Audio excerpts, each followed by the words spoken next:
Nalulungkot ba ako sa sarili ko? Na sobrang... Sorry po, kuya. Sobrang... Matapos hindi mapasama sa tatlong nanalo sa second Golden Circle Challenge, si Shoichi pinili muna mapag-isa sa kwarto.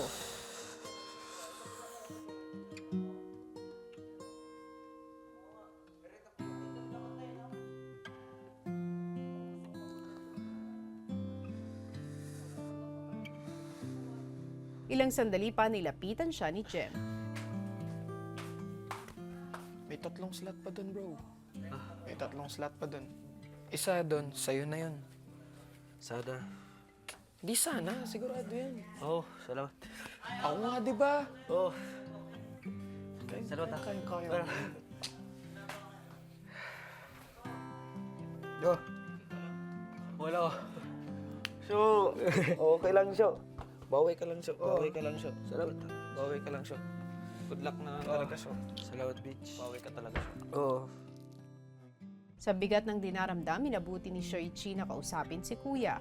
Soichi, Oh. napansin ko, malungkot ka. Opo.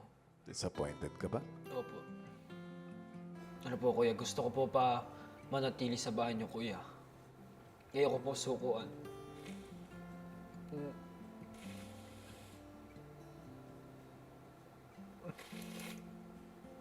Nalulungkot ba ako sa sarili ko? Na sobrang... Sorry po, kuya. Sobrang simple lang po yung pinapagawa sa akin. Tapos, hindi ko po nagawa. Hindi ko po natupad yung sa sarili ko na next time babawi ako pero hindi ko po nagawa. Nabigo po ako, kuya. Pasensya na po. Sa labas ba ng bahay ko, kapag meron kang hindi nagagawa na gusto mo, ganyan ka rin ba kalungkot? Opo, kuya. At kuya, nasabi ko naman po sa lahat na di ko pa po napapatunayan yung sarili ko, yung kakayahan ko, lalo-lalo to sa magulang ko. Sobrang lungkot at nahihiya po ako talaga sa sarili ko. Soichi, Po. ganyan ka rin ba sa buhay mo sa Japan? Siguro po kuya, nasanay na po ako sa buhay po sa Japan. Di po katulad dito sa Pilipinas na sobrang stricto. Alam niyo naman po sa Japan, palagi may hinahabol, palagi may ginagawa. At bawal po pagkamali.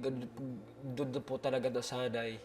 Nahirapan din po ako ma-adjust. Kaya ayun po, hindi po nababalo yung pagka-stricto po sa sarili, kuya.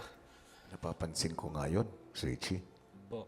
Sa isang banda, natutuwa ako dahil kapag may ibinibigay ako na task, ibinibigay mo ang buong sarili mo. Pero, Shoichi, Po.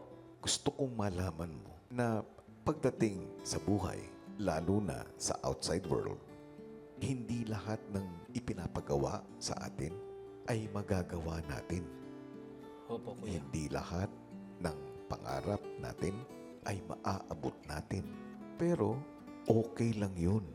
Hindi doon nagtatapos ang lahat. Dahil sa bawat pagkakamali natin, sa bawat pagkakataon na kinakapos, ay isang malaking pagkakataon ito para bumawi at pumangon. Kailangan lagi tayong maging bukas sa susunod na magandang pagkakataon. Opo, kuya. Naintindihan ko po. Opo, Don't kuya. be too hard on yourself. Salamat po, kuya. Maraming salamat po.